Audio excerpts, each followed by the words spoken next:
Prime minister Indira Gandhi के समय ये मीटिंग हुई। इतने डाकू हो गए थे, इतने डाकू हो गए थे कि डाकुओं से पूरा देश आतंकित था। बड़े बड़े डाकू थे उस समय, खूंखार डाकू, चंबल के डाकू, मूरत सिंह, मलखान सिंह, पूजा उब्बा, हरि सिंह, ये बड़े बड़े डाकू, खूंखार डाकू थे। अरबों खरबों रुपया सरकार ने खर्च कर दिया। आए दिन वारदातें हो रही हैं। मीटिंग हुई, कोई उसका उपाय नहीं। सबने कहा शक्ति बढ़ाओ। बोले क्या शक्ति बढ़ाओ, कितने पुलिस वाले शहीद हो गए, क्या करूं? सबने एक ही सलाह दी, सेना लगा दो, राष्ट्रपति शासन लागू कर दो, डायरेक्ट मारने की छूट दे दो। सब कर चुका हो, कोई उपाय नहीं। एक जैनी बैठा था उस मीटिंग में, जिसने कभी जैन धर्म गुरुओं से सुना था, जैन धर्म पढ़ा था, जिसका नाम था प्रकाश चंद्र सेठी। होम मिनिस्टर थे उस समय। उन्होंने खड़े हुए कहा इंदिरा गांधी से, एक उपाय है, ये उपाय सरकार ने आज तक नहीं अपनाया। राजनीति से तुम डाकुओं को काबू नहीं कर पाओगे, शक्ति से तुम काबू नहीं कर पाओगे। बस एक तरीका है, अंतिम तरीका, धर्म नीति से काबू कर सकते हो। बोले धर्म नीति कहां से आ गई? बोले साहब काबू करने की बात है, आप नीति मत पूछो। तो धर्म नीति क्या है? सेठी ने कहा आपको एक फरमान जारी करना है, जो डाकू समर्पित होएगा, उसने जितने डाके डाले, जितनी हत्याएं की, सब माफ कर दी जाएंगी, उस पर कोई केस नहीं चलेगा, कोई केस नहीं चलेगा, कुछ भी नहीं पूछा जाएगा, कोई धारा नहीं लागू होगी,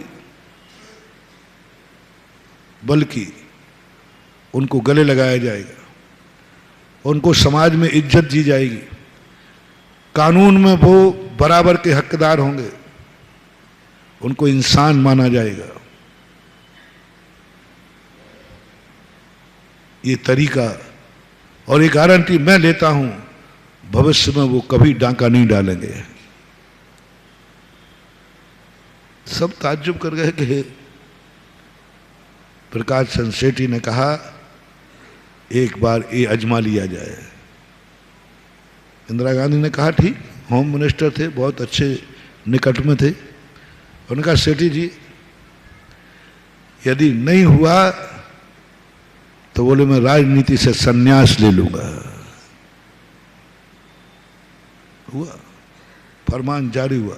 आप सबको मालूम होगा, पुराने लोगों को, ये जब घोषणा हुई कि जितने डाकू हैं आत्मसमर्पण करो, उनको कोई अपराध की सजा नहीं दी जाएगी, कोई केस नहीं चलेगा और बराबर का श्रावक का दर्जा दिया जाएगा। यहां तक कि यदि तुमने समर्पण कर दिया, तुम इंसान की तरह जी सकोगे और तुम यहां तक कि चुनाव लड़ने के अधिकारी हो गए।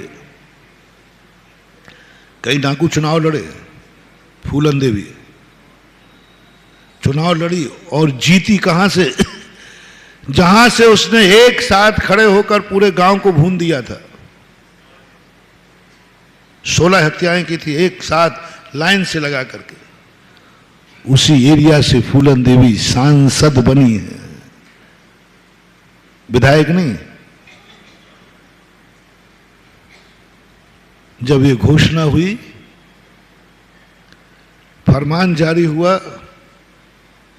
भारत के सारे डाकुओं ने आकर समर्पण कर दिया। बड़े बड़े जिनको कोई मारने का सवाल ही नहीं, सब डाकुओं ने जाकर अपने अपने थानों में समर्पित कर दिया। ये थी धर्म नीति।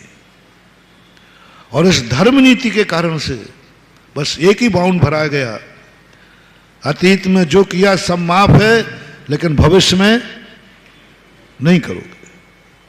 भविष्य में नहीं करोगे, डाका नहीं डालोगे। यदि भविष्य में किया तो संपत्ति जब्त कर ली जाएगी और तुम्हें कानून सारे अपराधों का केस चलेगा और फांसी की सजा दी जाएगी। मैंने कहा ठीक, भविष्य में नहीं करूंगा, लेकिन अतीत का कोई याद नहीं दिलाओगे। कोर्ट ने, कानून ने माफ किया और आज भारत देश डाकुओं से मुक्त है। वैसे डाकू, उन जैसे टुच्चे पुच्चे डाकू नहीं कह रहा हूं मैं, उन जैसे जो डाकू थे, सबको मालूम उनका आतंक क्या था। वो डाकू सब खत्म हो गए। ये है धर्म नीति।